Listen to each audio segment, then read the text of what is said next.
Welcome back to the KSAT 12 Battle of Flowers Parade special, as we are looking at the Texas State Striders preparing to do a performance for all of the people who are here.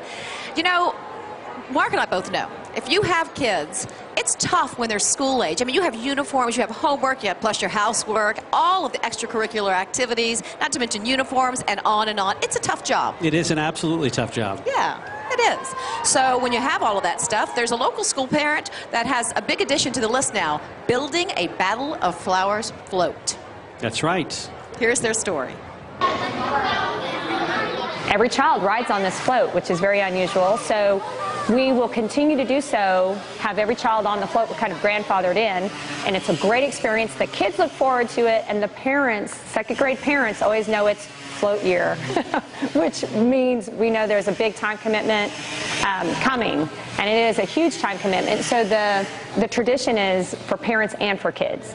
The kids are so excited to know that they get to ride on a float in the parade. We prepare ourselves, knowing that's second grade. In fact, even this year, we have friends who are either here doing it this year because they have a first grader next year coming in, or just other friends outside who have already started to try to get more help, recruit for, hey, it's my float year next year, you're going to help, right? So everybody's always thinking float. I like my bell. I'm going to be ringing my hair on top. Did you think it was going to be this awesome? No, but I thought it was going to be awesome. I think it's going to be good. It's such a wonderful tradition. It just has become a norm for us, and we're so fortunate to be able to still do that, because I don't think there are a lot of schools that do this with the second graders. I think it's really special, and the kids remember this all their lives. So many of these parents are professionals that have very little time anyway, free time, and to be able to dedicate themselves to making sure this float is built to keep the tradition going is totally amazing to me. To move this float obviously takes police escorts, and it doesn't go fast. It's very, very slow moving, 5-10 miles an hour down the highway. Lots and lots of looks from the cars we pass. And then about 11:30, we load them up and get ready to get into the parade lane. And we love those backstories. The KSAT Digital Team's Adrian Garcia put together that story for us. Those kids were absolutely adorable, and I cannot wait to see them in the parade. It's going to be so much fun. Amen to that. All right, well, yes, now, one of the things about the big celebration like this is that it drums up a lot of trash, and our Mike Osterhage is down in the crowd to talk about some of the efforts in place to curb this year's mess. Oh, okay, you're already doing your part. Look at you. I'm already doing my part, and all of these yellow bags that are being passed around to everybody, and it is for all the recyclables. And one lady just asked me, she goes, got anything good in this bag? Well, it is all the recycled stuff, and let me tell you, this is a huge project. Take a look. Okay, apparently that piece is not together. We're back. Okay. Yes. Hi, everybody. Well, I'll tell you what. Go ahead, Mike. Anybody got any recyclables to put in here?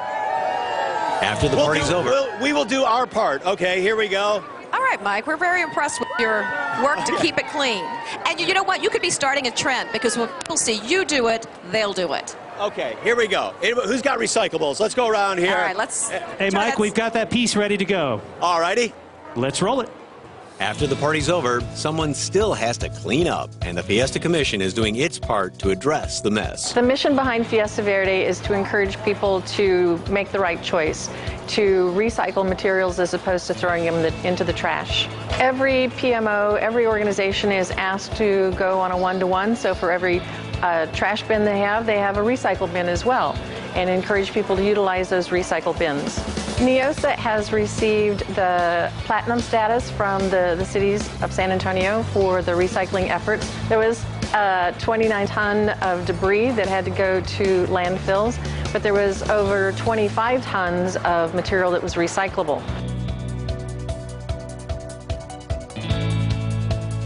The city and Battle of Flowers and Flambeau Parade, we've all worked together. We've got the city bringing down recycling cans, trash cans, and compost cans. And we work with the parade attendees on what to put in which can. We're trying to reduce the excuses for everybody to recycle. We pass out about 1,200 yellow recycling bags along the parade route to the people that are in the bleacher sections. Last year alone, we collected over 8 tons of recycling material in the Battle of Flowers Parade, and we're hoping to do more than that this year. So hopefully this year, when the end of the parade comes along and the big trash trucks of the city come to scoop everything up, hopefully there will not be that much trash along the parade route. And all of the effort benefits the beauty of San Antonio. The goal throughout our city is to make it a cleaner city. We all love our downtown and we all love our parades and things, but we treat it like it's somebody else's property. And the city is really our property. The city is where we all want to live, and so we need to take care of where we live. So everybody is encouraged to pick up the trash, use the recycle bins for recycling and not trash, and really make an effort this year to turn those numbers around. And look at this, in a couple of minutes, my bag is almost full. We're going to meet the Texas State Strutters coming up right after this break.